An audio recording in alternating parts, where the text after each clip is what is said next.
So hello from Green-Mopeds in London. Today we're taking out a new brand for us, which is for a long time the first that isn't Chinese.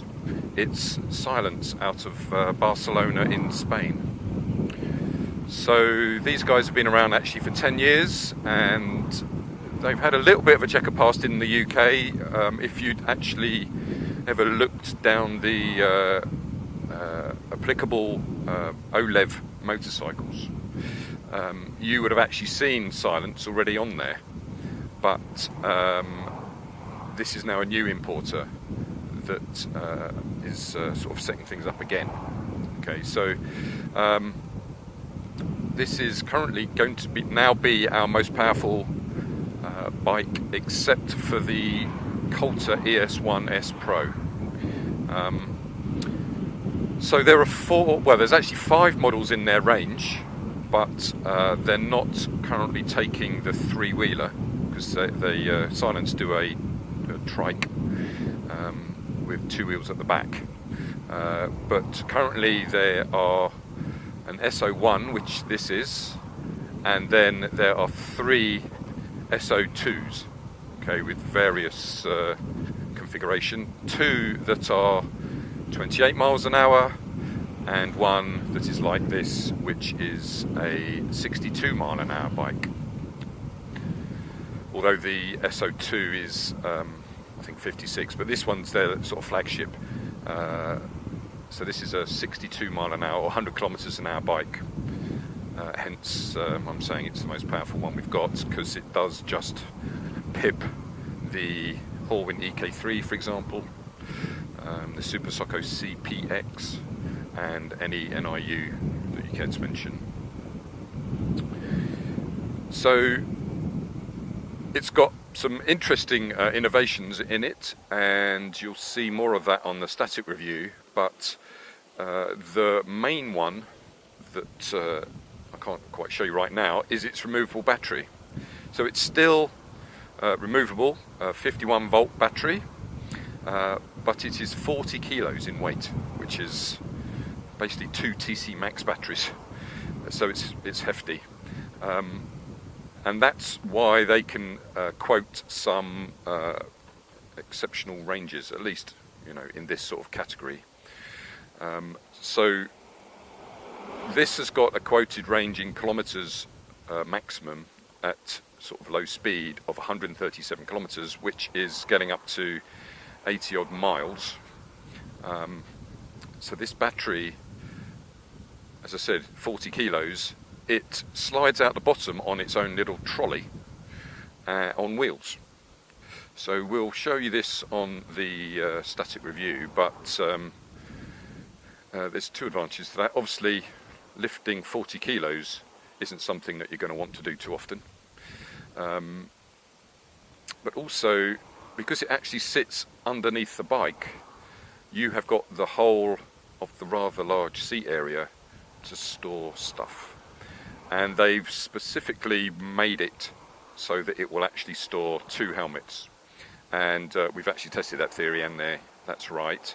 In fact, 2 open face helmets, a large and a medium, plus space to spare. So you're certainly, you don't, as a sort of consumer user, top boxes are really optional for this, because obviously if you're just doing it on your own, then there's more than enough space for the helmet and a lock and some waterproofs and all that sort of business. So yeah, it's good. And despite the hefty battery, the bike without the battery weighs 111 kilos. Okay, which isn't that bad. I mean, again, some of the bikes with 2 batteries, like a CR6, that's about that weight, but that's got a fixed battery. Obviously, putting on the 40 kilos more, so making it 150 kilos, that does suggest that it's hard to manoeuvre around. But surprisingly, putting onto its centre stand, I've noticed seems to be easier than any other bike.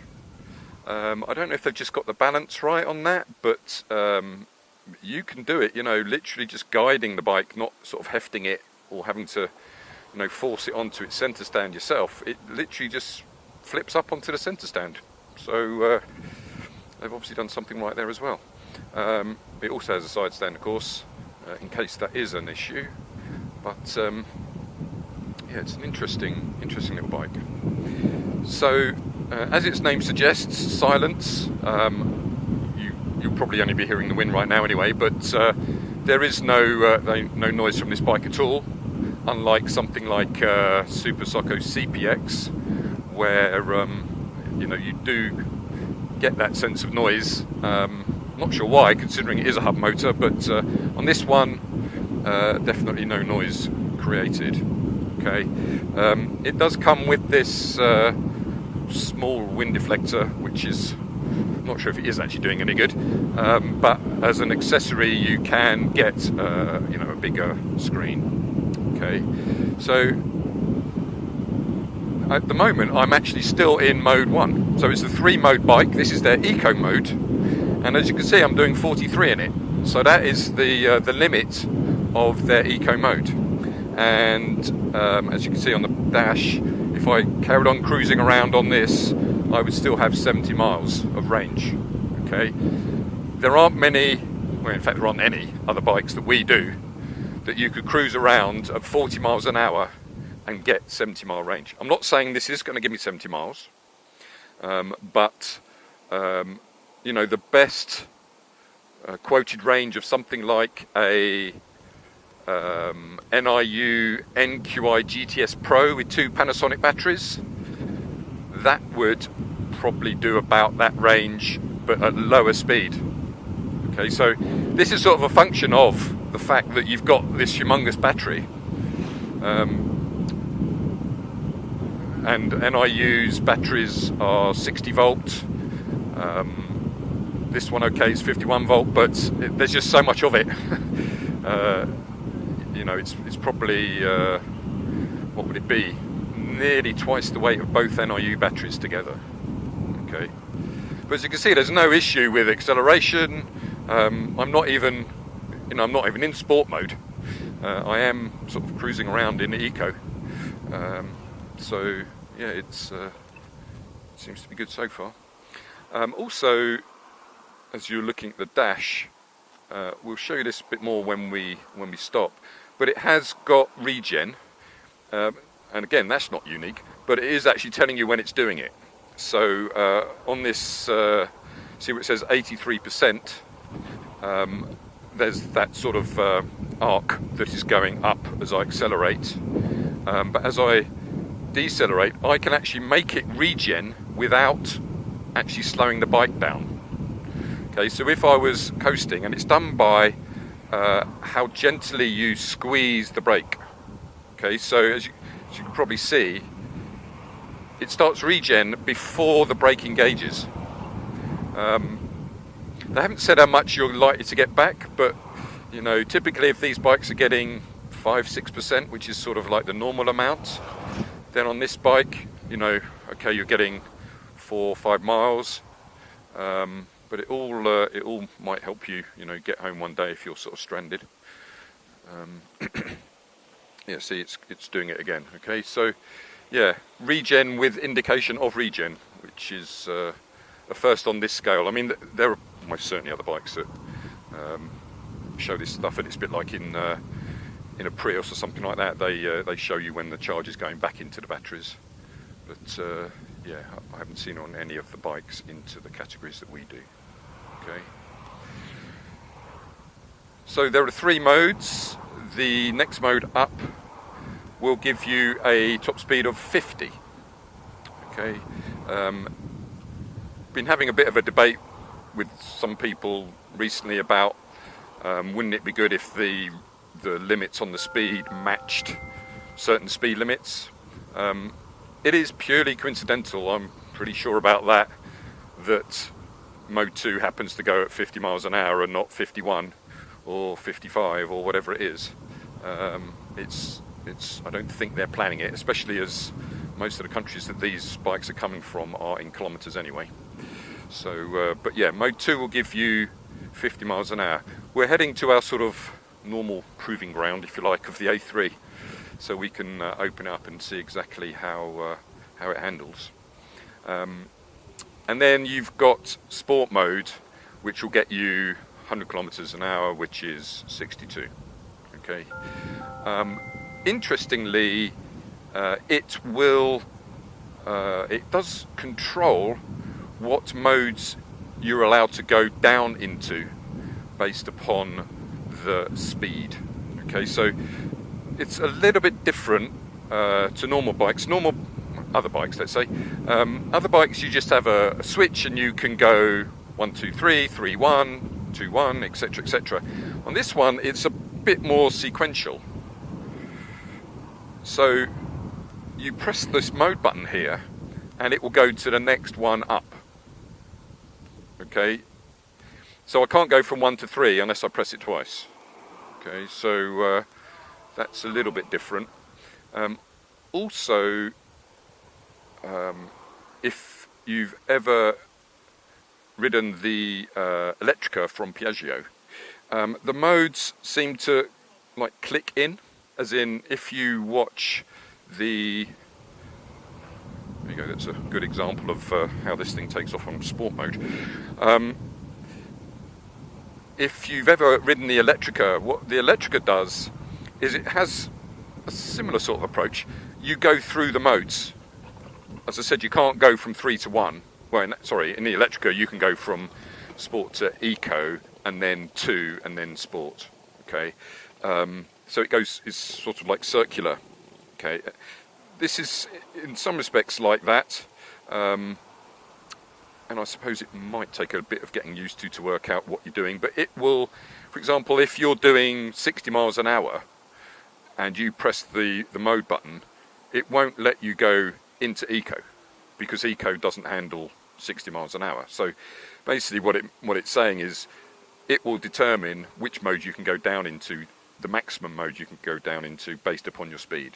Okay, so in the manual it talks about you cannot go into eco mode if you're doing more than 55 kilometers, which is about 37 miles an hour.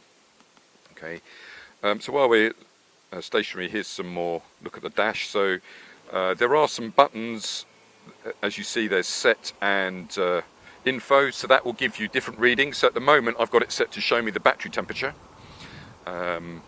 more curious than anything else.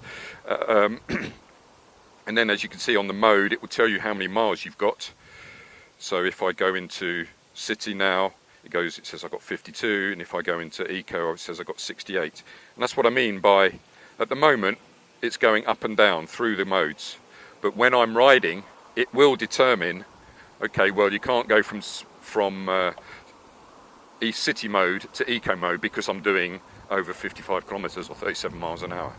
Okay, so it's just something to get used to, I suppose. I mean, I guess it's the same as you driving in fifth in a car and then trying to go into first. Obviously the clutch won't let you do that because you'll just wreck the bike. So it's that sort of idea. Okay, so yeah, some other things on the dash. So this is the thing I was talking about, the arc. So as it's going up here, it's consuming energy, and as it goes down here, it's taking energy in from Regen. Okay, and then you've got other things, time and miles per hour. Obviously it can show kilometers if you want that as well. Just turn it on holding the set button and it'll do that. Okay, quite a big clear dash. I haven't ridden it at night yet to know, but I presume it's still easily visible at night. I have to say, compared to pretty much any other bike we do, this is the first bike where if you accelerate, you feel like you're accelerating, and that is a function of 7 to 9 kilowatts of power. Okay, so 9 kilowatts maximum power, bearing in mind 750 watts is 1 horsepower. Okay, so 4 horsepower for 3 kilowatts, it's up to 12 kilowatts, and there isn't any other bike that we do that does that, so that's why it's happening. Okay, and you can certainly feel it pick up even when you're just in eco mode, because you can get over 40 in it it's going to be suitable for most things. I guess if there's one thing that you do have to get used to is there's a lag between you pressing the mode and it actually acting upon it. So if I press Sport, I guess if you're not accelerating you probably wouldn't notice, but there is this, because it flashes before it engages, which will take, I don't know, maybe 1 second. It feels like if you're not prepared for that and you just start accelerating away, there will be a bit of a jolt, because it is now, taking your full twist of the wrist and applying it to the actual other mode. Just wait for my phone to stop ringing.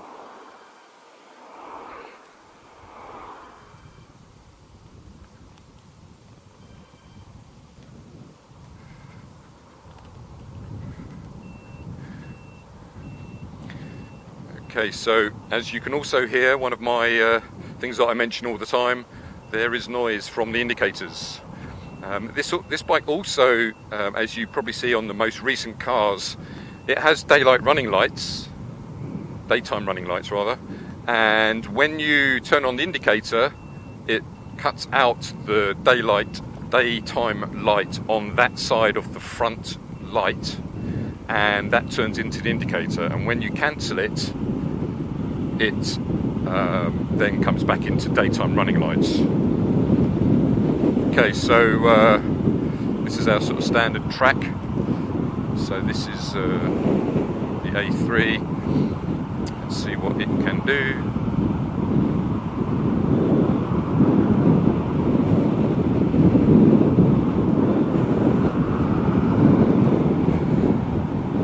So normally you get to a point where the bike stops to accelerate at any sort of meaningful speed.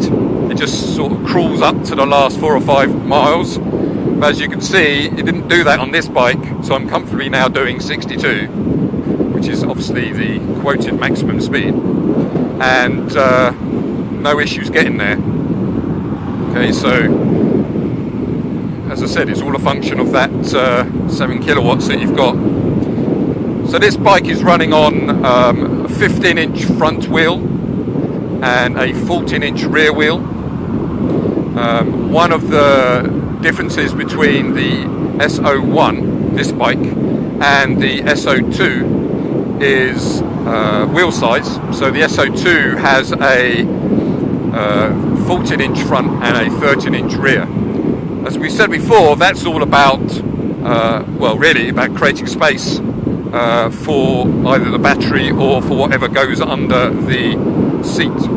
Okay, so in this case, it is basically for enough space under the seat to put another helmet in. Okay, so I think what this has probably shown is that having a full windscreen probably would be a good thing. I don't think there's any advantage by having that little wind deflector at the front, but it's not a hefty price. It's about 118 or 120, something like that, for the full-size windscreen. Okay. While we're on price, so this bike is on the grant. So after the grant, the price is $4,995. Okay, so less than £5,000. If you compare that to something like a Super Socko CPX with 2 batteries, that is 4,700. Okay, so a little bit more money, but you're getting more range and definitely more power and more speed. Okay, so it's a justifiable difference in price there. Okay, an Horwin EK3, which would be just a little bit slower, I would probably say about the same range, but with 2 batteries and hence no space under the seat. That's more than this. That is, and you can see Regen kicking in quite well there. Yeah, an EK3 would be It's about 5.2 or 5.1 after the grant. Okay, so that would give you probably about 80-mile range as well, and no space under the seat. So and 6.2 kilowatts versus 9. Okay, smaller bike too. Physically, this bike is sort of CPX size. It's got a big, long seat, very capable of taking 2 people, and yeah, 5,200 after the grant. So you know, this is still a reasonable price for what you're getting compared to its nearest. I mean, an NIU GTS Pro, 45, 46 miles an hour, about the same range, no storage at all, because it's got a battery under the floor and under the seat. So that would be 3,600 near enough. So quite a lot less, but this is a lot more powerful, faster, etc. Okay, it comes in 3 colours. So this is the black, there's a green and a white. And what we're going to do now is do our sort of 0 to top speed test and see exactly what the sort of timings are. They quote a 0 to 50 kilometers at just under 4 seconds. So we will just do a 0 to top, and then we'll put the times on afterwards as we normally do. Okay, so be back in a minute. Okay, so we are going to now try 0 to top and see how fast we get and how long it takes. Here you can see the different layouts of the dashboard. So we've got battery temperature, engine temperature, inverter temperature, things like that you can look at. Various other pieces on the dash, so in case I wasn't clear with that last time. And yeah, we'll see what happens, and we'll put the time up afterwards. So let's just see where we're going to go. Alright, so we'll go after this. Okay, so let's go now. 30, 50, 60. That wasn't that hard. Alright, so no other bike that we do will do anything like that. I remember the EK3, I think I was still accelerating between 50 and 60 here. So clearly this bike, with that combination of 9 kilowatts and this high-powered battery is going to give it to you. A lot of the people who come and talk to us about bikes do actually have a concern about how fast these bikes get away from the lights, and obviously this one should satisfy that need. Okay, so yeah, pretty impressive. Okay.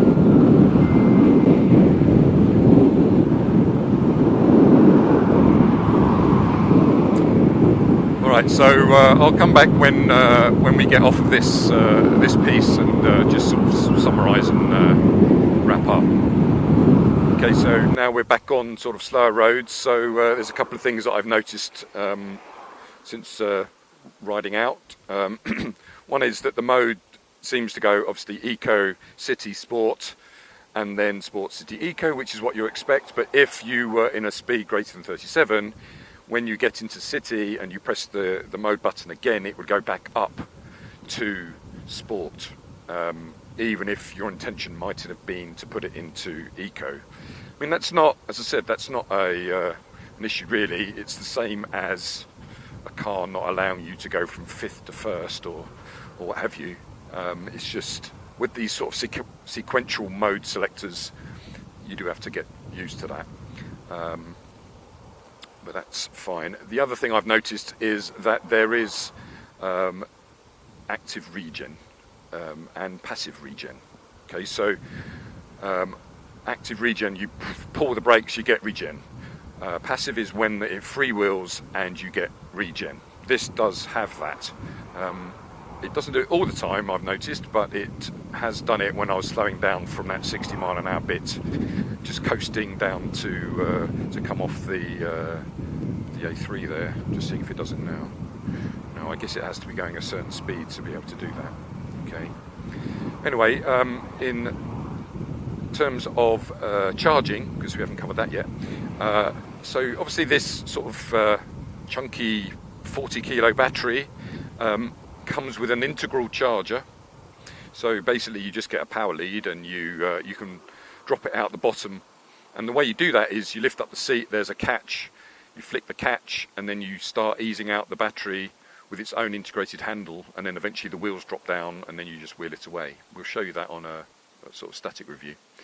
And then you just can plug the battery directly into the wall with the power lead. There's no charger between the battery and the wall because it's built in, 600 watt built in. Another thing that this bike can have, although not by default, is an inverter, which basically means you can then charge other things using just the battery, so not just the bike. So, you know, your laptop or what have you. There are some pictures out there on, I think it might be Facebook or something, of people sitting in fields using a laptop charged by the Silence battery. So I guess that is a potential option. Not too sure on the price for that, but if you wanted to do it, and there would be space under the seat to carry it, so that's a good thing.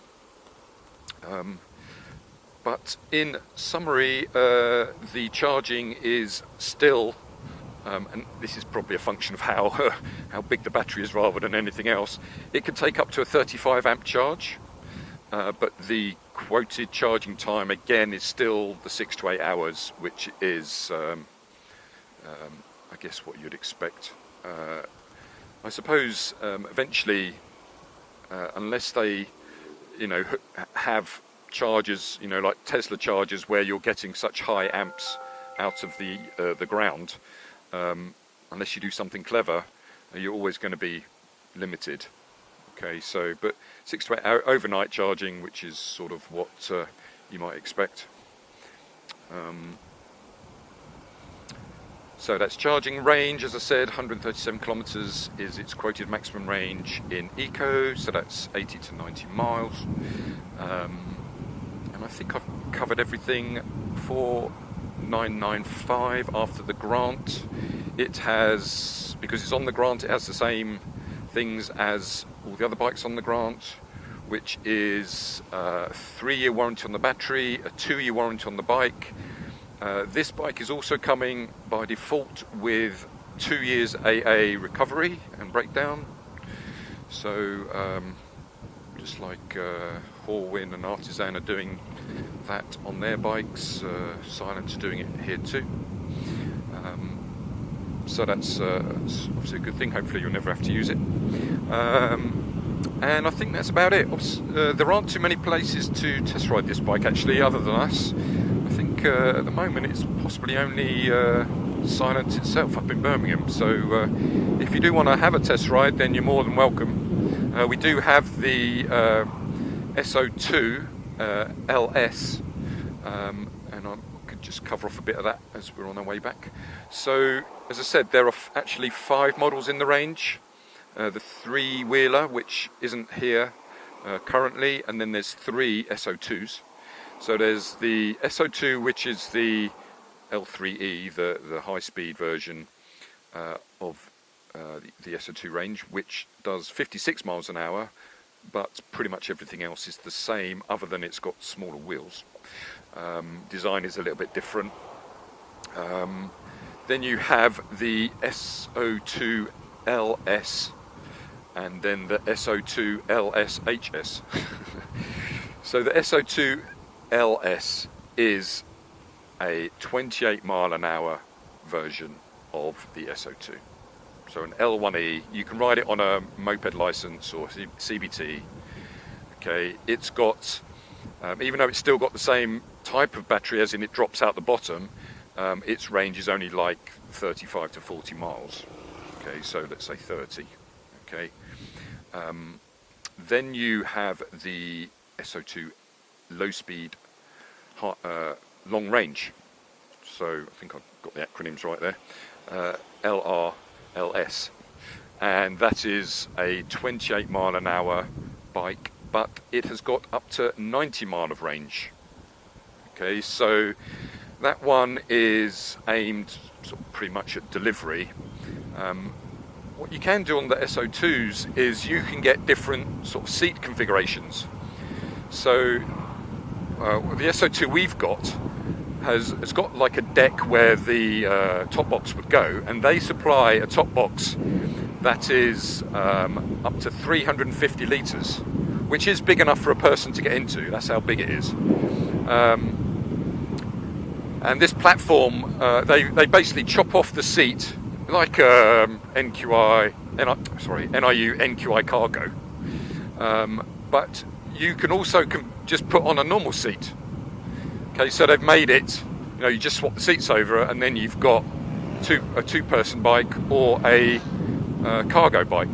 Okay, so we've actually got one with the passenger seat on it, but we could have just ordered it without and just had a flat platform, and then you could have attached one of these 350 litre top boxes to it. Okay, so clearly aimed at delivery. 90 miles, so that's actually the longest range that Silence do. Okay, clearly aimed at delivery. So that's a 28 mile an hour bike though. And then, as I said, there is the 125cc equivalent one, the S02 standard S02. Right, so hopefully that hasn't confused you too much. We'll be doing a sort of comparison of them at some point, and then riding out on the S02 as well, so you can see what's going on with that. Probably shouldn't do that. Alright, so hopefully you found that useful. As I said, there aren't too many places where you can test ride this bike at the moment. We've already had one test ride and one sale, and the bike only turned up yesterday. So you're welcome to come and try it yourself. And obviously, if you have any questions, please feel free to contact us at hello@green-mopeds.com, and be sure to subscribe to our YouTube so you see all the other reviews that we're coming out with as we do them. And thanks very much.